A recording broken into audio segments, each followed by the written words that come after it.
அருகே 15 வயது பள்ளி மாணவியை பாலியல் வன்கொடுமைக்குள்ளாக்கி கர்ப்பமாக்கிய 62 வயது நபரை போக்சோ சட்டத்தில் கைது செய்து போலீசார் சிறையில் அடைத்தனர். திருப்பத்தூர் மாவட்டம் ஆம்பூர் அடுத்த பெரியாங்குப்பம் சாந்திநகர் பகுதியைச் சேர்ந்த தம்பதியினர் மாதேஸ்வரன் நம்பிக்கா. இவர்களுக்கு 2 மகள்கள் உள்ளனர். மூத்த மகள் திருமணமாகி வாணியம்பாடியில் கணவர் வீட்டில் வசித்து வரும் நிலையில் 2வது மகள் பெரியங்குப்பம் அரசு மேல்நிலைப் பள்ளியில் 11ஆம் வகுப்பு படித்து வந்துள்ளார். கடந்த 12 ஆண்டுகளுக்கு முன்பு மாதேஸ்வரனின் மனைவி அம்பிகா உடல்நலக் குறைவால் இறந்துவிட்ட நிலையில் தனது 2வது மகளை பாட்டியின் வீட்டில் விட்டுவிட்டு மாதேஸ்வரன் 2வது திருமணம் செய்து கொண்டு வாணியம்பாடி பகுதியில் வசித்து வருகிறார். இந்த நிலையில் தாய் தந்தை இல்லாமல் தனது பாட்டி சாந்தா வளர்ப்பில் மாணவி வளர்ந்து கொண்டுள்ளார்.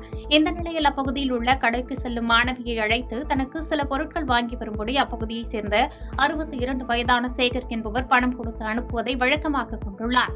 மீதமுள்ள பணத்தை எடுத்துக் கொள்ளும்படியும் கூறி வந்துள்ளார். இந்த நிலையில்தான் மாணவியை ஆசை வார்த்தை கூறி பலவந்தமாக பாலியல் தொல்லை கொடுத்துள்ளார்.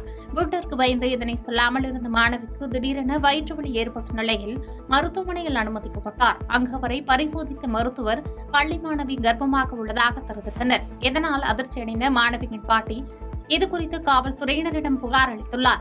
இதனையடுத்து புகாரின் அடிப்படையில் ஆம்பூர் அனைத்து மகளிர் காவல்துறையினர் முதியவர் சேகர் மீது போக்சோ சட்டத்தின் கீழ் வழக்கு பதிவு செய்து வேலூர் நீதிமன்றத்தில் ஆஜர்படுத்தப்பட்டு வேலூர் மத்திய சிறையில் அடைத்தனர்.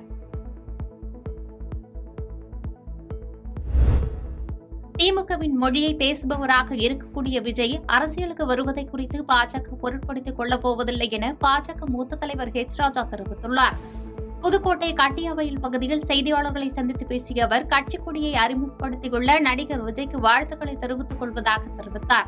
நடிகர் விஜய் யாருடைய ஓட்டை பிரிப்பார் என்பதுதான் கேள்வியாக உள்ளதாக தெரிவித்த அவர் அரசியலுக்கு புதிதாக ஒருவர் வருவதால் எந்த பாதிப்பும் ஏற்படாது எனவும் தெரிவித்தார்.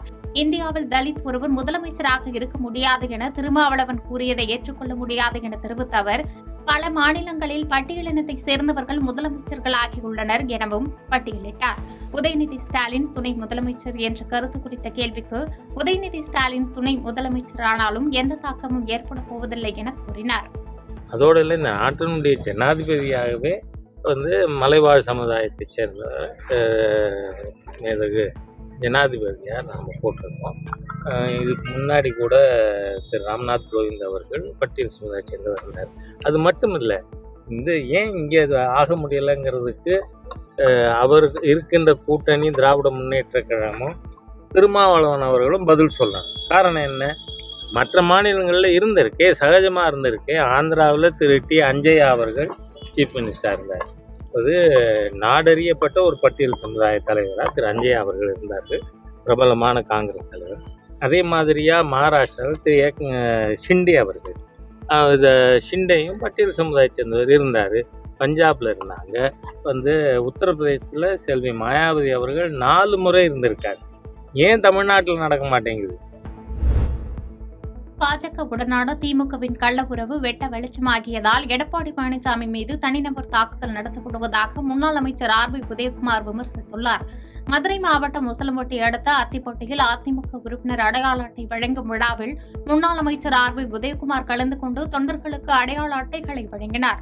இதனைத் தொடர்ந்து செய்தியாளர்களிடம் பேசிய அவர் முதலமைச்சர் என்ற பதவிக்கு நாகரிகம் இல்லாமல், அரசியல் பண்பாடு இல்லாமல் எடப்பாடி பழனிசாமி குறித்து முதலமைச்சர் தரம் தாழ்ந்து பேசியுள்ளது கண்டனத்திற்குரியது என தெரிவித்தார். மேலும் கருணாநிதியின் நாணய வெளியீட்டு விழாவில் திமுகவின் இரட்டை வேடத்தை வெளிச்சம் போட்டு காட்டிவிட்டது என விமர்சித்த அவர் இந்த விழாவில் காங்கிரஸ் தலைவர்களை அழைத்திருக்கலாம் என எடப்பாடி பழனிசாமி கூறியதில் என்ன தவறு இருக்கிறது எனவும் கேள்வி எழுப்பினார். ஆளுநரின் தேநீர் விருந்தில் திமுக கலந்து கொள்ளாது என அறிவித்த பின்பு அரசு சார்பில் கலந்து கொள்கிறோம் என ஒரு முதலமைச்சரே கலந்து கொண்டதன் மர்மம் என்ன எனவும் கேள்வி எழுப்பினார்.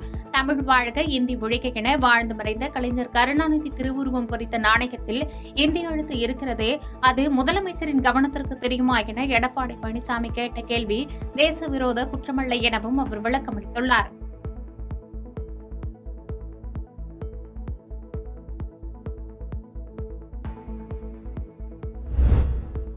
சேலம் அருகே பணம் நகைக்காக மூதாட்டியை அவரது பேரனை ஆட்களை வைத்து அடித்து கொலை செய்த சம்பவம் பரபரப்பை ஏற்படுத்தியுள்ளது. சேலம் மாவட்டம் ஓமலூர் அடுத்த அம்மன் கோவில்பட்டி கிராமத்தைச் சேர்ந்தவர் பொன்னியம்மாள். பொன்னியம்மாளின் கணவர் பொன்னுசாமி பல ஆண்டுகளுக்கு முன்பு இறந்துவிட்ட நிலையில் 85 வயதான பொன்னியம்மாள் மட்டும் தனியாக வாழ்ந்து வந்துள்ளார். இவருக்கு சொந்தமாக விவசாய தோட்டங்கள் உள்ள நிலையில் ஆட்களை வைத்து விவசாய பணிகளும் செய்து வந்துள்ளார். இந்த நிலையில் கடந்த 3ஆம் தேதியன்று தோட்டத்தில் வேலை செய்ய வந்தவர்கள் பாட்டியை காணவில்லை என தாரமங்கலம் ஆசிரியர் காலனியில் வசிக்கும் பேரன் கணேசனுக்கு போன் செய்து தகவல் தெரிவித்துள்ளனர்.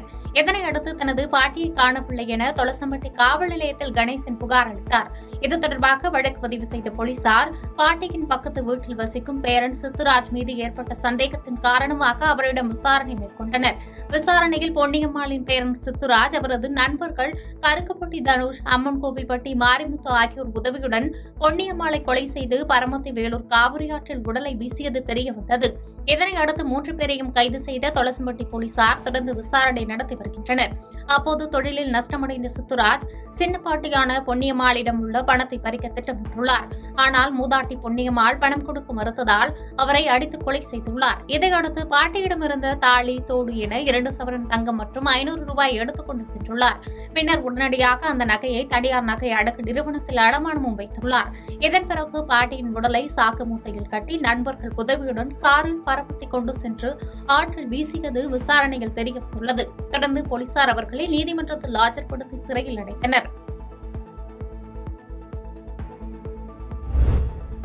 திருப்பூர் அருகே கோயிலிற்குள் செல்ல பட்டியலின மக்கள் அனுமதி மறுக்கப்படுவதாக குற்றச்சாட்டு எழுந்துள்ள சம்பவம் பரபரப்பை ஏற்படுத்தியுள்ளது. திருப்பூர் மாவட்டம் செங்கப்பள்ளி அடுத்த தாளப்பதி கிராமத்தில் அமைந்துள்ள நெடுங்காளியம்மன் கோயிலிற்குள் நுழைந்து சாமி தரிசனம் மேற்கொள்ள பட்டியலின மக்களுக்கு அனுமதி மறுக்கப்படும் நிலையில் அவர்களுக்கு கோயிலுக்கு வெளியே வந்து பூசாரி பிரசாதம் வழங்கும் அவலம் ஏற்பட்டுள்ளது. கடந்த ஆடி மாதம் கோவிலில் நடைபெற்ற சிறப்பு பூஜையின் போது பட்டியலின மக்கள் கோவிலின் வெளிப்புறத்தில் நின்று சாமி தரிசனம் மேற்கொண்டதாகவும், அவர்களுக்கு கோவில் பூசாரி பூஜை செய்த விபூதி பிரசாதங்களை கோவிலுக்கு வெளியே எடுத்து வந்து கொடுத்ததாகவும் கூறப்படுகிறது. கோயிலுக்குள் செல்ல முற்படும் பட்டியலின மக்களை ஆதிக்க ஜாதியினர்கள் தடுப்பதாக கூறப்படுகிறது. இச்சம்பவம் குறித்து மனவேதனை அடைந்த பட்டியலின மக்கள் தங்களை கோயிலிற்குள் அனுமதிக்க அரசு தகுந்த நடவடிக்கை மேற்கொள்ள வேண்டும் என கோரிக்கை வைத்துள்ளனர். பாதகம் செய்பவரை கண்டால் நாம் பயங்கொள்ளலாகாது பாப்பா, மோதி மிதித்து விடு பாப்பா, அவர் முகத்தில் உமிழ்ந்து விடு பாப்பா. அண்மை செய்திகளை உடனுக்குடன் தெரிந்து கொள்ள இணைந்திருங்கள் இயம்நாடு தொலைக்காட்சியுடன்.